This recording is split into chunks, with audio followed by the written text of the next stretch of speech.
Bismillahirrahmanirrahim. Assalamualaikum warahmatullahi wabarakatuh. Innal hamdalillah nahmadu wa nasta'inuhu wa nastaghfiruh wa na'udzu billahi min syururi anfusina wa min sayyiati a'malina. May yahdihillahu fala mudhillalah wa may yudlil fala hadiyalah. Asyhadu an la ilaha illallah wa asyhadu anna Muhammadan abduhu wa rasuluhu la nabiyya ba'dah. Insyaallah pada video kali ini saya Inayah Aulinisa Jamaluddin bersama teman saya Haritza Hikmatiar akan mereview jurnal yang berjudul Analisis Perbandingan Tindakan Takaful Antara Malaysia dan Indonesia yang ditulis oleh Wan Daud, Wan Nurhayati, Arifin, Nurmizan, Zainul, Fakhrul Anwar, Saleh, Fauzilah, dan Erwin Nukman. Baik, yang pertama kita bahas adalah pendahuluan. Seperti yang kita tahu bersama bahwa sebagian besar negara ASEAN termasuk di dalamnya Malaysia dan Indonesia memiliki aturan dan regulasi yang dibuat oleh regulatornya, di mana fungsi regulator ini untuk melindungi industri takaful. Regulator ini biasanya bertanggung jawab untuk mengatur persyaratan modal minimum, regulasi solvabilitas, perlindungan pemegang polis, dan pembatasan kepemilikan asing. Ini menunjukkan bahwa pentingnya aturan dan regulasi untuk melindungi industri takaful. Nah, berkaitan dengan asuransi konvensional dan takaful, baik di Indonesia maupun Malaysia sama-sama memiliki kebijakan aturan dan regulasi mengenai hal tersebut.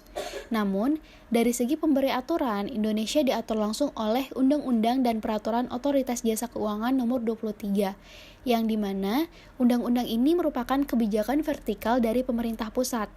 Berbeda dengan Malaysia yang langsung diatur oleh Bank Sentral Malaysia melalui Financial Services Act dan Islamic Financial Services Act 2013. Yang di Indonesia, kedudukan BSM ini sebenarnya sama dengan Bank Indonesia, tetapi seperti yang saya sebutkan tadi, bahwa di Indonesia yang mengaturnya bukan bank sentralnya, melainkan Otoritas Jasa Keuangan, atau yang kita kenal dengan singkatan OJK. Karena keduanya antara regulator di Malaysia dan di Indonesia ini sama-sama mengatur tentang industri asuransi konvensional dan takaful, oleh karena itu tujuan dari penelitian ini adalah untuk menyajikan dan membuat perbandingan aturan dan peraturan takaful di Malaysia dan Indonesia. Selanjutnya yaitu metode penelitian.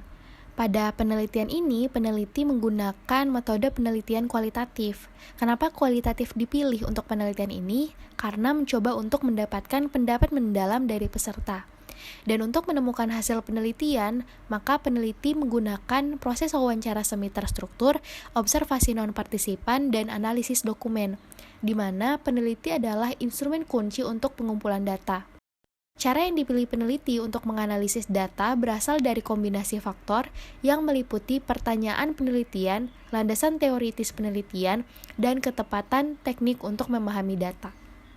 Selanjutnya yaitu ada temuan dan pembahasan.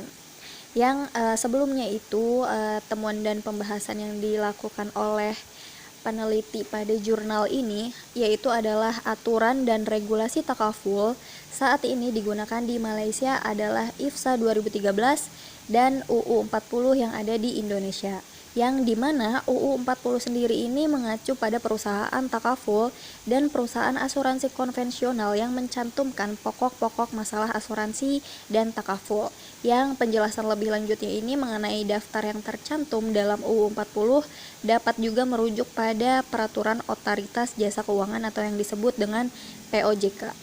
Nah, kemudian ada beberapa temuan dan pembahasan yang dilakukan oleh peneliti dari jurnal ini adalah terdapat bagian-bagian yang akan saya sebutkan beberapa, yaitu yang pertama bagian 1 dari IFSA 2013 dan bab 1 dari UU 40 yang menjelaskan tentang definisi istilah operasional yang digunakan dalam operasi takaful. Kemudian yang kedua bagian 2 dari OJK dan bab 13 dari UU 40 yang menjelaskan tentang tujuan pengaturan, kekuasaan, fungsi bank, dan peraturan serta pengawasan untuk sektor takaful. Nah, kemudian yang ketiga yaitu dari OJK 2013 dan bab 2, bab 3, dan bab 4 dari UU 40 yang membahas tentang kewenangan yang meliputi ruang lingkup usaha umum untuk operasi takaful. Nah, kemudian dari IFSA 2013 dan bab 7 dari UU 40 yang menjelaskan tentang kepatuhan syariah, tata kelola syariah dan audit. Yang kemudian yang bab bagian 5 dari OJK 2013 dan bab 5 dari UU 40 membahas tentang sistem pembayaran berdasarkan peruntukan sistem pembayaran dan instrumen pembayaran syariah, persyaratan penyelenggaraan sistem pembayaran dan finalitas pembayaran dan sebagainya yang bisa teman-teman lihat. Nah, dari bagian-bagian ini juga semuanya menjelaskan definisi dan juga menjelaskan tujuan dari OJK 2013 dan juga IFSA 2013 ataupun dari PJOK 23. Nah, di dalam temuan dan pembahasan ini peneliti juga memasukkan beberapa perbedaan dari antara IFSA 2013, UU 40 dan juga POJK 23. Yang ditemukan juga bahwa terdapat 3 tambahan perbedaan isi yang ditemukan pada ketiga tersebut, yaitu PSAK 2013 atau IFSA 2013, UU 40 dan juga PJOK 23, yaitu yang ada di bab 8, bab 13, bab 14 yang menjelaskan tentang asuransi wajib, program pengaturan dan pengawasan serta asosiasi usaha perasuransian. Nah, bab-bab ini tersedia dalam UU 40 tetapi tidak dibahas di IFSA 2013. Nah, mungkin itu kesimpulannya isi dari temuan dan pembahasan yang dilakukan oleh peneliti ini adalah bagian-bagian dari aturan dan regulasi takaful saat yang digunakan di Malaysia dan juga di Indonesia.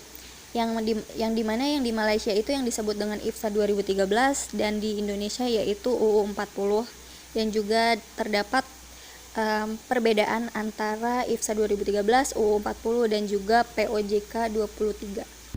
Selanjutnya yang terakhir ada kesimpulan dan saran. Dari pembahasan tadi kita dapat menyimpulkan bahwa aturan dan regulasi takaful yang digunakan di Malaysia adalah Islamic Financial Services Act 2013 dan Undang-Undang 40 di Indonesia.